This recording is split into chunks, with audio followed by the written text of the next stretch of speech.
Good evening to all.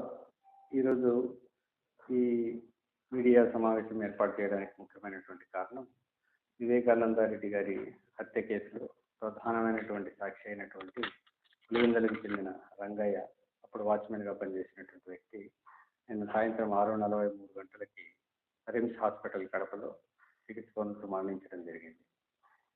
నిన్న మధ్యాహ్నం 12 గంటలకు అస్వస్థతతో బాధపడుతున్నటువంటి అతన్ని పులివెందుల గవర్నమెంట్ హాస్పిటల్ తీసుకొని పోవడం జరిగింది. అక్కడ నుంచి రిమ్స్కి తరలించడం జరిగింది. రిమ్స్లో చికిత్స పొందుతూ మరణించారు.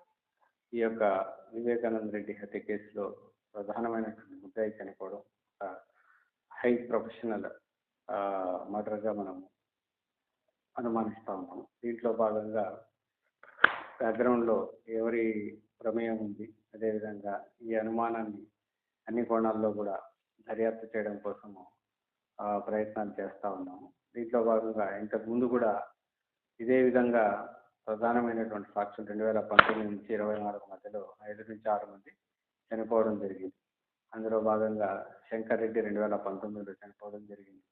అదేవిధంగా గంగాధర్ రెడ్డి 2022లో చనిపోవడం జరిగింది. వైఎస్ అభిషేక్ రెడ్డి 2024 సెప్టెంబర్లో చనిపోవడం జరిగింది.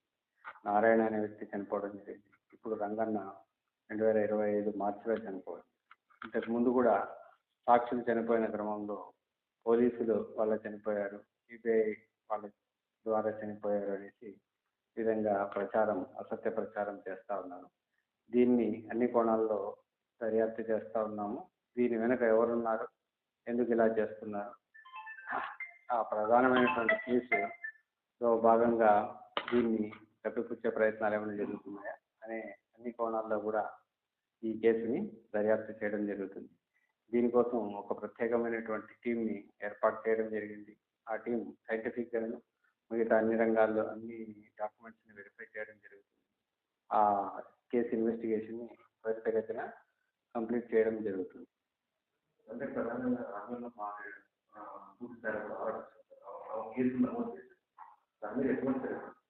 ఆమె అనుమానాస్పద కేసు కింద కంప్లైంట్ ఇవ్వడం జరిగింది. ఆమె కేసును బేస్ చేసుకొని అనుమానాస్పద మరణం కింద కేసు రిజిస్టర్ చేయడం జరిగింది.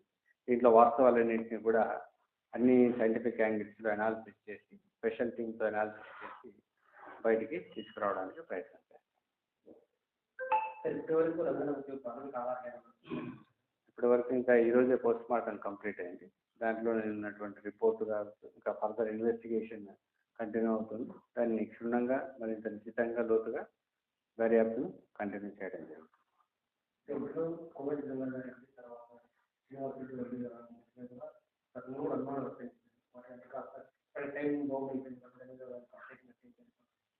దాన్ని యాంగిల్లో కూడా వెరిఫై చేస్తుంది. ఇంతవరకు ఎవరైతే చనిపోయారో ఆ దర్యాప్తు కంటిన్యూ అవుతుంది.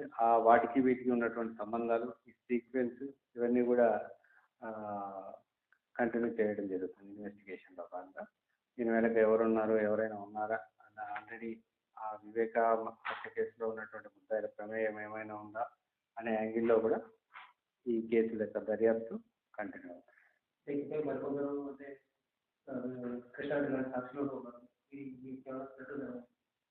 ఎవరికైనా అలాంటి థ్రెట్ ఏదైనా ఉందంటే మేము సెక్యూరిటీ ఇవ్వడం జరుగుతుంది. ఇప్పుడు చనిపోయిన రంగన్న కూడా 2 PSOల్ని మనము ఇవ్వడం జరిగింది. అప్పటి నుంచి ఇప్పటి వరకు కంటిన్యూ అవుతుంది. ఇప్పుడు కూడా ఎవరికైనా అలాంటి థ్రెట్ ఉందని భావిస్తే ఖచ్చితంగా వాళ్ళకి అన్ని రకాల రక్షణ, సహకారం, సెక్యూరిటీ అందించడం జరుగుతుంది.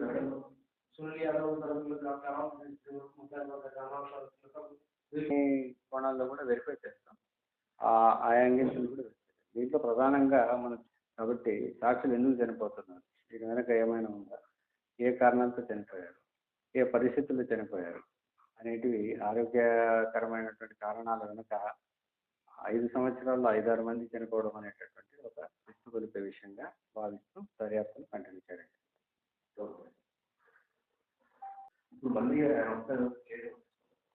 ఆయనకి ఎవరికి థ్రెట్ ఉన్నా కూడా వాళ్ళకు ఖచ్చితంగా ఆ థ్రెట్ని పరిశీలించడం జరుగుతుంది. ఆ థ్రెట్కి అనుగుణంగా వాళ్ళకు రక్షణ కల్పించే విధంగా మేము ప్రయత్నం చేస్తాం. ఆ థ్రెట్ని అసెస్ చేస్తాం, అనాలిసిస్ చేస్తాం.